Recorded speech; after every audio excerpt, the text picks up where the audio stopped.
Assalomu alaykum, hurmatli tomoshabinlar. Bugun men sizlarga juda muhim mavzuni sodda tilda tushuntirib bermoqchiman. Pensionerlarga naqd pul berish tartibi, yangi qoidalar kimga ta'sir qiladi? Kim xavotir olish kerak va kim bemalol davom etishi mumkin? Bu masala har bir oilaga tegishli. Chunki deyarli har birimizning uyimizda ota-onamiz, buyimiz, bobamiz yoki nafaqa oladigan yaqinimiz bor. Agar bu mavzuni oxirigacha tushunmasak, pensioner o'z pulini vaqtida ola olmasligi, hujjatlarda muammo chiqishi yoki firibgarlar tuzog'iga tushib qolishi mumkin. Shuning uchun hoziroq kanalga obuna bo'ling, videoga like bosing va bu ma'lumotni yaqinlaringizga ham yuboring. Chunki bu gaplar ko'pchilikka kerak bo'ladi. Avval pensionerlar pensiyasini ko'pincha naqd pul shaklida olishga o'rgangan edi. Kimdir pochtachi orqali uyda olardi. Kimdir mahalla yoki pochta bo'limiga borib olardi. Kimdir esa bank kartasiga tushgan pulni darhol bankomatdan yechib uyda saqlardi. Ayniqsa yoshi katta insonlar uchun qo'lda ushlab ko'riladigan naqd pul ishonchliroq tuyuladi. Ular karta ishlamay qolsa-chi, bankomatda pul bo'lmasa-chi, telefonim yo'q, ilovani bilmayman deb xavotir qiladi. Bu xavotirlar tabiiy, chunki ko'p pensionerlar butun umr naqd pul bilan hisob-kitob qilib kelgan. Endi esa yangi tartiblar bosqichma-bosqich naqd pul aylanishini kamaytirishga, pensiyalarni bank kartalari orqali berishga, to'lovlarni rasmiy va nazorat qilinadigan tizimga o'tkazishga qaratilmoqda. Bu pensionerlar umuman pul ola olmaydi degani emas. Bu pensiya bekor qilinadi degani ham emas. Asosiy o'zgarish shundaki, ayrim holatlarda pensiya to'g'ridan-to'g'ri naqd ko'rinishda berilmasligi. Avval bank kartasiga tushirilishi, keyin pensioner o'zi xohlasa yechib olishi yoki karta orqali ishlatishi mumkin. Men buni juda aniq aytaman. Muammo pulning o'zida emas, pulni olish usulida. Davlat pensionerning pensiyasini to'lash majburiyatidan voz kechmaydi. Lekin to'lovni rasmiy kanallar orqali amalga oshirishga ko'proq e'tibor beriladi. Birinchi sabab pulning manzilga aniq yetib borishini nazorat qilish. Naqd pulda doim xavf bor, yo'lda yo'qolishi mumkin, noto'g'ri odam olishi mumkin. Pensionerning nomidan boshqa birov imzo qo'yishi mumkin. Ba'zan esa qarindoshlar pulni olib, pensionerning o'ziga to'liq bermasligi mumkin. Bank kartasi orqali esa pul qaysi sanada, qaysi hisobga tushgani aniq ko'rinadi. Agar nizo chiqsa, bankdan ko'chirma olinadi va pul tushganmi, yechilganmi, qayerda ishlatilgan degan savollarga dalil bilan javob topiladi. Ikkinchi sabab yashirin to'lovlar va firibgarlikni kamaytirish. Masalan, ayrim joylarda pensioner uyidan chiqa olmagani uchun pensiyani boshqa odam orqali oldiradi. Agar ishonchli odam bo'lsa, yaxshi. Lekin hamma ham halol bo'lavermaydi. Bir oy 20 million 200 ming so'm pensiya tutsa, pensionerga 20 million berib qolgani komissiya bo'ldi deyishi mumkin. Aslida hech qanday komissiya bo'lmagan bo'lishi mumkin. Karta tizimida esa pensioner yoki uning vakili barcha harakatni tekshirish imkoniga ega bo'ladi. Uchinchi sabab iqtisodiyotda naqd pul bosimini kamaytirish. Naqd pulni chiqarish, tashish, saqlash, himoya qilish, almashtirish xarajat talab qiladi. Karta orqali to'lovlarda esa jarayon tezlashadi. Dorixonada, kommunal to'lovda, do'konda, shifoxona kassasida karta bilan to'lash osonlashadi. Albatta, bu faqat hamma joyda terminal ishlasa va pensionerga tushunarli xizmat bo'lsa, yaxshi natija beradi. Shuning uchun men har doim aytaman, yangi tartib bilan birga tushuntirish ishlari, bankomatlar, mobil kassalar va yordam xizmatlari ham kuchayishi kerak. Eng avvalo, hali bank kartasi ochmagan pensionerlar e'tiborli bo'lishi kerak. Agar pensiya naqd berishidan kartaga o'tkaziladigan bo'lsa. Karta bo'lmasa to'lov kechikishi mumkin. Masalan, Toshkent viloyatida yashovchi 72 yoshli otaxon har oy pensiyasini pochta orqali olgan. Yangi tartib bo'yicha bank kartasi talab qilinsa, u karta ochmagan uchun birinchi oy pulni odatdagidek uyda kutadi. Pochtachi kelmaydi, otaxon xavotir qiladi. Keyin mahallaga boradi.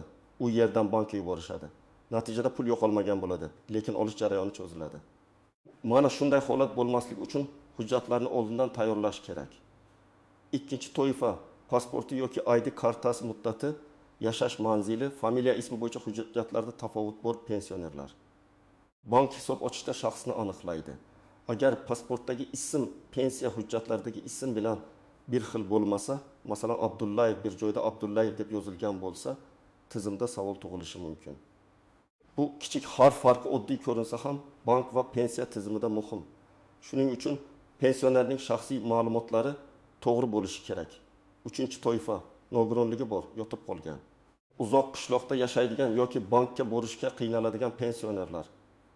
Bunday insonlar men bankka bora olmayman, endi pulim nima bo'ladi deb qo'rqmasligi kerak, lekin befarq ham bo'lmasligi kerak. Bunday holatda qonuniy vakil ishonchnoma, mahalla orqali ariza, bankning sayyor xizmati yoki ijtimoiy xodim yordami masalasi ko'riladi. Ya'ni yechim bor, faqat uni rasmiy yo'l bilan qilish kerak. 4-toifa pensiyasini qarindosh kartasiga yoki boshqa odam hisobiga o'tkazishga odatlanganlar. Men buni tavsiya qilmayman. Pensionerning puli imkon qadar pensionerning o'z nomidagi kartaga tushgani ma'qul. Chunki boshqa odam kartasiga tushgan pul huquqiy jihatdan muammo tug'dirishi mumkin. Ertaga o'sha odamning qarzi bo'lsa, kartasi bloklansa, oilaviy nizo chiqsa, pensioner o'z pulini isbotlashga qiynaladi. Agar pensionerning nomida amaldagi bank kartasi bo'lsa, pensiyasi muntazam tushib turgan bo'lsa, pasport yoki ID ma'lumotlari to'g'ri bo'lsa, karta PIN kodi o'zida saqlansa va u bankomatdan foydalanishni yoki yaqin ishonchli odam yordamida rasmiy tartibda pul olishni bilsa, ortiqcha vahima qilishga hojat yo'q. Yangi tartib bunday insonlar uchun ko'pincha katta o'zgarish bo'lmaydi. Pul avvalgidek tushadi, faqat naqd olish uchun bankomat yoki bank kassasiga murojaat qilinadi. Misol uchun, 18 yoshli onaxon har oy 1.600.000 so'm pensiya oladi. Pul kartasiga oyning 10 sanasida tushadi. U 6.000 so'mini kommunal to'lov va dorixonaga karta orqali ishlatadi, 1 million so'mini esa bankomatdan yechib oladi. Bunday holatda u naqd puldan butunlay mahrum bo'layotgani yo'q. Faqat pul avval kartaga tushyapti, keyin o'zi xohlagancha ishlatyapti. Bu yerda eng muhim narsa karta ishlashi, bankomat yaqin bo'lishi va PIN kod begonalarga berilmasligi. Yana bir misol. Boboning pensiyasi 2 million so'm. U bozordan xarid qilganda naqd pul ishlatishga o'rgangan. Uning farzandi kartaga tushgan pulni har oy bankomatdan yechib beradi. Agar bu yordam halol va ochiq bo'lsa, boboning o'zi nazorat qilsa, har safar qancha tushganini SMS orqali ko'rsa yoki bank ko'chirmasini tekshirtirib tursa, muammo kam bo'ladi. Lekin farzand kartani o'zida olib yurib, boboga faqat pul hali tushmadi deb aytaversa, bu xavfli. Shuning uchun pensionerning kartasi pensionerning nazoratida bo'lishi kerak. Eng katta chalkashlik aynan shu jumlada pensionerlarga naqd pul taqiqlanadi. Ko'pchilik buni endi pensioner qo'liga bir so'm ham naqd pul ola olmaydi deb tushunadi. Aslida amaliyotda gap ko'pincha pensiyani berish kanali haqida bo'ladi. Ya'ni nafaqa va pensiya to'lovlari bank kartasiga tushiriladi. Lekin pensioner kartadan naqd yechib olishi mumkin. Agar alohida hududda yoki alohida toifa bo'yicha naqd yetkazib berish cheklansa, bu ham odatda to'liq bekor qilish emas, tartibni o'zgartirish bo'ladi. Men buni oddiy misol bilan tushuntiraman. Avval ish haqi ham ko'p joyda konvertda naqd berilgan, keyin ish haqi kartaga o'tdi. Bu odamlar naqd pul ishlata olmaydi degani bo'lmadi. Odamlar kartadan yechdi, karta bilan to'ladi, bank orqali nazorat paydo bo'ldi. Pensiyada ham mantiq shunga o'xshash. Farqi shundaki, pensionerlarning yoshi katta, sog'lig'i turlicha, raqamli xizmatlardan foydalanish darajasi har xil. Shuning uchun bu o'tish jarayoni ularga qulay tushuntirilishi shart. Endi istisnolar haqida gaplashamiz. Har doim ham hamma pensioner bir xil tartibda xizmat ola olmaydi. Masalan, og'ir kasal yotib qolgan yoki mustaqil harakatlana olmaydigan pensioner bor. U bankka borib karta ocha olmasa, nima qiladi? Bunday holatda avvalo mahalla, ijtimoiy himoya organlari yoki pensiya bilan ishlovchi mas'ul tashkilotga murojaat qilish kerak. Shaxsni tasdiqlovchi hujjat tibbiy ma'lumotnoma, yaqin qarindoshning hujjati va kerak bo'lsa, notarial ishonchnoma tayyorlanadi. Ayrim banklar sayyor xizmat ko'rsatishi, ya'ni xodim uyga kelib identifikatsiya qilishi mumkin. Bu hudud va bank imkoniyatiga bog'liq, lekin so'rab ko'rish kerak. Yana bir nozik masala ishonchnoma. Ko'p pensionerlar o'g'lim oladi, kelinim oladi. Qo'shnim borib olib keladi deb o'ylaydi. Og'zaki kelishuv yetarli emas. Agar pensionerning nomidan bankda operatsiya qilinadigan bo'lsa, rasmiy vakolat kerak bo'lishi mumkin. Ishonchnomada aynan nimalarga ruxsat berilgani yozilishi kerak. Karta olish, bank hisobini ochish, pensiya pulini yechish, ariza topshirish. Hamma ishlarimni qilsin degan umumiy gap ba'zan yetarli bo'lmaydi yoki kelajakda nizoga sabab bo'ladi. Shuning uchun notariusga borganda masalani aniq aytish kerak. Kartani yo'qotib qo'yish ham muhim xavf. Agar pensioner kartasini yo'qotsa, darhol bankka qo'ng'iroq qilib, bloklatish kerak. Balki uyda qolgan bo'lsa kerak deb 2-3 kun kutish noto'g'ri. Chunki karta bilan kontaktsiz to'lov qilish ayrim kichik to'lovlarni PIN kodsiz amalga oshirish holatlari bo'lishi mumkin. Yangi karta chiqarish uchun bankka murojaat qilinadi. Shaxsni tasdiqlovchi hujjat kerak bo'ladi. Pensiya puli hisobda qoladi. Karta yo'qolgani pul butunlay yo'qoldi degan emas. Lekin tez harakat qilish zarur. Men ekspert sifatida eng ko'p uchraydigan xatoni alohida aytaman. Pensionerlar kartaning PIN kodini qog'ozga yozib, kartaning yoniga qo'yib yuradi. Bu juda xavfli. Karta va PIN bir joyda bo'lsa, uni topgan odam pulni yechib olishi mumkin. Yana ba'zilar telefoniga kelgan SMS kodni bankdanman degan odamga aytib yuboradi. Hech qachon SMS kodni hech kimga aytmang. Bank xodimi ham sizdan SMS kod so'ramaydi. Agar kimdir telefon qilib, pensiyangiz bloklanadi, kodni ayting desa, bu firibgarlik bo'lishi ehtimoli juda yuqori. Misol keltiraman. Aytimi yoshli pensionerga notanish odam qo'ng'iroq qiladi va yangi qoida bo'yicha kartangizni tasdiqlash kerak. Hozir telefoningizga kod keladi deydi. Pensioner ishonib kodni aytadi. Keyin kartadan 800 ming so'm yechib olinadi. Bu yerda pensionerning pensiyasi taqiqlangani yo'q, lekin yangi qoidalar atrofidagi qo'rquvdan firibgar foydalangan. Shuning uchun har qanday qo'ng'iroqqa ishonmang. Bankning rasmiy raqamiga o'zingiz qo'ng'iroq qiling yoki filialga boring. Yana bir holat, pensiyani naqdga aylantirib beraman, komissiya olaman deydigan odamlar. Agar bankomatdan bepul yoki kichik rasmiy komissiya bilan pul yechish mumkin bo'lsa, begona odamga karta berish kerak emas. Ayrimlar pensionerning kartasini olib, navbat ko'p, men yechib kelaman deydi. Karta qo'ldan ketgandan keyin nazorat ham ketadi. Shuning uchun pensioner yoki uning rasmiy vakili operatsiyani o'zi ko'rib turishi kerak. Bu mavzuning faqat bank tomoni emas, oilaviy tomoni ham bor. Ko'p oilalarda pensionerning pensiyasi umumiy ro'zg'orga ishlatiladi. Bu yomon emas, agar pensioner rozi bo'lsa va uning ehtiyojlari birinchi o'rinda tursa. Lekin karta tizimi kelganda kim kartani ushlab turishi masalasi chiqadi. Men aniq tavsiya qilaman. Pensionerning kartasi doim pensionerning mulki va nazoratida bo'lishi kerak. Farzand yordam berishi mumkin, lekin kartani butunlay olib qo'yishi to'g'ri emas. Onaxon 1 million 400 ming so'm pensiya oladi. Dori darmonga har oy 500 ming so'm ketadi. Oziq ovqatga 600 ming so'm, qolganini mayda xarajatlarga ishlatadi. Agar kelini kartani olib ro'zg'orga ishlatdim desa, onaxon doriga pul topolmay qolishi mumkin.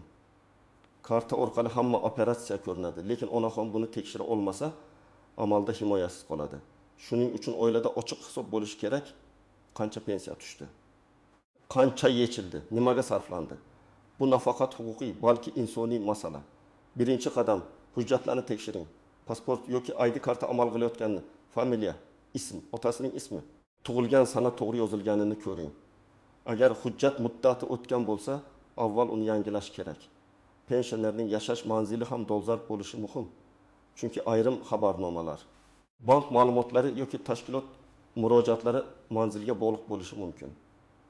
Ikkinchi qadam, o'z nomingizga bank kartasi oching yoki mavjud kartangiz pensiya uchun mosligini tekshiring. Bankka borganda shaxsni tasdiqlovchi hujjatni oling. Agar telefon raqamingiz bo'lsa, uni o'z nomingizga rasmiylashtirgan ma'qul. Chunki SMS xabarnoma va tasdiqlash kodlari shu raqamga keladi. Begona odam raqamiga bog'langan karta kelajakda katta muammo tug'dirishi mumkin. Uchinchi qadam, pensiya to'lovini qaysi hisobga tushish bo'yicha ariza kerak bo'lsa, uni rasmiy tartibda topshiring. Buni pensiya bilan ishlovchi mas'ul bo'limda bank orqali yoki tegishli davlat xizmatlari orqali aniqlash mumkin. Arizada ism, familiya, pasport ma'lumotlari, bank hisob raqami, telefon raqami to'g'ri yozilishi kerak. Bir dona raqam xato bo'lsa ham to'lov kechikishi mumkin. 4-qadam, SMS xabarnoma xizmatini yo'qing. Har oy pensiya tushganda xabar kelish pensioner uchun juda foydali. Agar pensioner telefon ishlatmasa, ishonchli farzandining yordamidan foydalanish mumkin, lekin bunda ham kodlarni aytish masalasida ehtiyot bo'lish kerak. SMS xabarini ko'rish boshqa, SMS kodni begonalarga berish boshqa. Kod maxfiy. Bankomat va bank filiallarini oldindan bilib oling. Qaysi bankomat yaqin, qaysi kuni pul bo'ladi, bank ish vaqti qanday, karta yo'qolsa qaysi raqamga qo'ng'iroq qilinadi. Bularni yozib qo'yish kerak. Men pensionerlarga alohida qog'ozga bankning rasmiy telefon raqamini, karta bloklash raqamini, yaqin filial manzilini yozib, uyda ko'rinadigan joyda saqlashni maslahat beraman. Lekin PIN kodni bu qog'ozga yozmang. 6-qadam. Agar pensioner bankka bora olmasa, mahallaga yoki ijtimoiy xodimga murojaat qiling. Men yotib qolganman, kartani qanday ochaman, pensiyani qanday olaman deb yozma ariza bering. Arizada holat aniq ko'rsatilsin. Pensionerning FIOsi, manzili, telefon raqami, sog'lig'i sababli bora olmasligi, qanday yordam so'ralayotgani. Kerak bo'lsa tibbiy ma'lumotnoma ilova qilinadi. Og'zaki aytib qo'yishdan ko'ra yozma murojaat kuchliroq. 7-qadam. Ishonchnoma berishda ehtiyot bo'ling. Ishonchnomani faqat haqiqatdan ishonadigan odamga bering. Uning amal qilish muddati, vakolat doirasi, qaysi bankda va qaysi operatsiyalar uchun berilayotgani aniq yozilsin. Agar vaziyat o'zgarsa, ishonchnomani bekor qilish tartibini ham oldindan bilib oling. Chunki bugun ishonchli bo'lgan odam bilan ertaga nizo chiqmasligiga hech kim kafolat bermaydi. Eng katta xato. Hammasi o'zi hal bo'ladi deb kutish. Yangi tartiblar kelganda hujjat va karta masalasini oldindan tekshirmagan odam keyin navbatda yuradi. Ikkinchi xato, men savodsizman, bilmayman deb kartani butunlay boshqa odamga topshirish. Bilmasangiz o'rganish mumkin. Bank xodimidan tushuntirishni so'rang, farzandingizdan bankomatdan foydalanishni ko'rsatib berishni so'rang. Lekin kartani nazoratsiz bermang. 3-xato, ijtimoiy tarmoqlardagi har bir xabarga ishonish. Ertadan pensiya to'xtaydi, naqd pul butunlay bekor bo'ladi. Karta ochmaganlar pensiyasiz qoladi kabi gaplar ko'p tarqaladi. Har bir xabarni rasmiy manbadan tekshiring. Bank, pensiya jamg'armasi, mahalla yoki davlat xizmatlari bergan aniq ma'lumotga tayaning. Qo'shnining gapi, Telegramdagi noma'lum kanal yoki telefon qilgan notanish odamning so'zi bilan qaror qilmang. 4-xato, bank ko'chirmasini tekshirmaslik. Agar pensiya kam tushgandek tuyulsa, bankdan ko'chirma oling. Masalan, 1 million 400 ming so'm tushishi kerak edi. Lekin pensioner qo'liga 1 million 5 ming so'm tegdi. Bu holatda darhol davlat kamaytiribdi demaslik kerak. Balki 300 ming so'm oldin yechilgandir, avtomatik to'lov ketgandir. Qarz ushlangandir yoki kimdir kartadan foydalangandir. Ko'chirma haqiqatni ko'rsatadi. Men tavsiya qiladigan eng sog'lom tartib shunday. Pensiya pensionerning o'z nomidagi kartaga tushadi. Pensioner SMS orqali tushumni biladi. Zarur bo'lsa, bir qismini bankomatdan yechadi, bir qismini karta orqali to'laydi. Karta PIN kodi faqat pensionerning o'zida bo'ladi. Agar yordam kerak bo'lsa, rasmiy vakil yoki ishonchli yaqin odam pensionerning ko'z o'ngida yordam beradi. Har oy kamida bir marta balans va operatsiyalar tekshiriladi. Shunda na pul yo'qoladi, na ortiqcha mish-mish odamni qo'rqitadi. Yana bir yaxshi yechim. Oilada pensiya bo'yicha ochiq kelishuv qilish. Masalan, pensiya tushgan kuni 700 ming so'm dori va shaxsiy xarajatga ajratiladi, 5 ming so'm oziq-ovqatga, qolgan qismi kommunal to'lovga. Bu kelishuv pensionerning roziligi bilan bo'lishi kerak. Pensioner o'z pulining qayerga ketayotganini bilsa, uning ko'ngli xotirjam bo'ladi. Aks holda yangi karta tartibi oilaviy nizolarga sabab bo'lishi mumkin. Agar odatda pensiya 10 sanada tushsa, lekin bu oy tushmasa, birinchi navbatda vahima qilmang. Bank ilovasida yoki bankomatda balansni tekshiring. Keyin bankka murojaat qilib hisobga tushum bo'lgan bo'lmaganini so'rang. Agar bank tushum kelmagan desa, pensiya bo'yicha mas'ul tashkilotga murojaat qiling. O'zingiz bilan pasport yoki ID karta, bank karta ma'lumotlari, pensiya guvohnomasi yoki tegishli hujjatlarni oling. Murojaat qilganda sanani yozib qo'ying, kim bilan gaplashganingizni qayd eting. Zarur bo'lsa yozma ariza qoldiring. Agar pul tushgan, lekin yechib bo'lmayotgan bo'lsa, sabab karta bloklangani, PIN noto'g'ri kiritilgani, bankomatda naqd pul tugagani yoki texnik cheklov bo'lishi mumkin. Bunday holatda boshqa bankomatni sinab ko'ring. Bank filialiga boring yoki rasmiy kol markaziga qo'ng'iroq qiling. Hech qachon bankomat yonida turgan begona odamdan kartamni tekshirib bering deb yordam so'ramang. Bu juda xavfli. Demak, hurmatli tomoshabinlar, pensionerlarga naqd pul taqiqlanadi degan gapni to'g'ri tushunish kerak. Gap pensiya yo'qolishi yoki pensioner pulsiz qolishi haqida emas, to'lov usuli tartibga solinishi haqida. Pul ko'proq bank kartasi orqali berilishi, hujjatlar aniq bo'lishi, karta va shaxsiy ma'lumotlar himoya qilinishi talab etiladi. Kim oldindan karta ochsa, hujjatlarini tekshirsa, SMS xabarnomani yo'qsa va PIN kodini himoya qilsa, yangi tartibdan qo'rqmasa ham bo'ladi. Kim hujjatlarni e'tiborsiz qoldirsa, kartani boshqalarga topshirsa yoki firibgarlarga ishonsa, muammoga duch kelishi mumkin. Men sizlardan so'rayman, uyingizdagi pensionerlarning kartasi, hujjati va telefon raqami tartibdami? Pensiya kimning nazoratida? Pul tushganda kim tekshiradi? Shu savollarga bugunoq javob toping. Fikringizni izohlarda yozing. Sizning hududingizda pensiya naqd berilyaptimi yoki kartaga o'tkazilyaptimi? Qanday muammolar bor? Videoga like bosing, kanalga obuna bo'ling va bu ma'lumotni ota-onangiz, qo'shnilaringiz va qarindoshlaringizga yuboring. Chunki pensionerning puli o'z vaqtida to'liq va xavfsiz yetib borishi hammamiz uchun muhim.